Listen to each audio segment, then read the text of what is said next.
السلام عليكم ورحمة الله وبركاته. النهاردة هنخلي البتنجان. عارفين البتنجان المحدق؟ النهاردة هنعمله ان شاء الله. احنا جبنا البتنجان وغسلناه واحدة واحدة ونقعناه بالشكل ده في مية ومعلقتين خل، علشان لو في اي حاجة برضه يبقى هو نقي قبل ما نحطه في المية. يلا بينا بقى على الحلة فيها مية على البوتاجاز عشان نسلق البتنجان بتاعنا. احنا مش هنقليه النهاردة. معانا حلة فيها مية على البوتاجاز، هنحط فيها نقطة ملح صغيرة وهنسلق البتنجان بتاعنا لما المية تغلي. وده شكل البتنجان بتاعنا وهو بيغلي. ونسيت اقول لكم ان احنا فتحنا البتنجان ده من الجنب قبل ما يغلي، قبل ما نحطه في الميه وننقعه في الميه بالخل، وهو كده ما بيغيبش على النار. بنبتدي نشتغل واحده بواحده، يعني اللي استوت بنشيلها الاول وبعد كده بنقلب الموجود الباقي على ما نعمل له التتبيله بتاعته. وكده البتنجان بتاعنا معانا جاهز ان شاء الله. يلا بقى علشان نحدقه. بعد ما طلعناه من الميه حطيناه في الطبق كده علشان يبرد.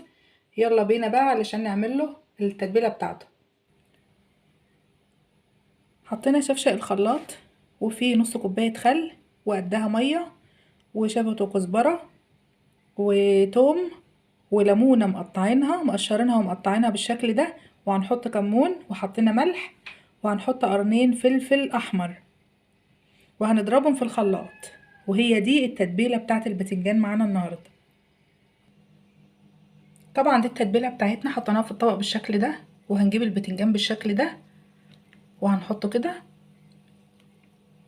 عشان يشرب من التتبيله كده. نحط بقى بالاربعه بالخمسه بالسته.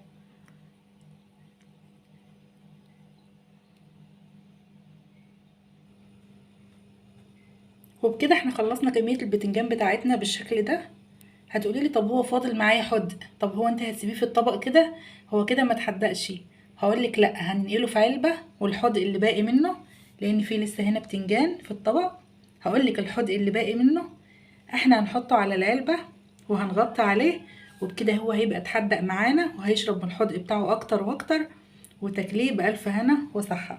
يا ريت لو عجبكم الفيديو تعملوا لنا لايك واشتراك في القناة، وشكرا على متابعتكم لينا. يوميات ام حسن والمصري. ايه رأيكم في البتنجان المخلل ده؟ ده عملناه بسرعة جدا.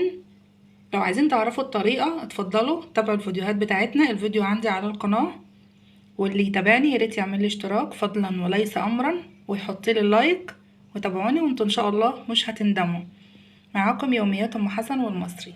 ده البتنجان وهو في الحدق بتاعه لسه هنطلعه، وده اللي احنا جهزناه بالشكل ده. واتفضلوا معانا، الف هنا وصحة. وده شكل بتنجاننا بعد ما حدقناه وحطيناه في العلبة كده خلاص، وفضينا عليه بقية الحدق بتاعه. وهنحط غطا العلبة عليه، ولما يهدى شوية هنحطه في التلاجة قدامك لحد شهر. بيقعد في التلاجة لحد شهر. ممكن تاخدي منه واحدة اتنين تلاتة كل يوم، تاخدي منه اللي انت عايزاه وتسيبي الباقي في التلاجة. وكده هو هيحفظ نفسه من غير زيت من غير اي حاجة، هو الخل هيحفظه والليمون.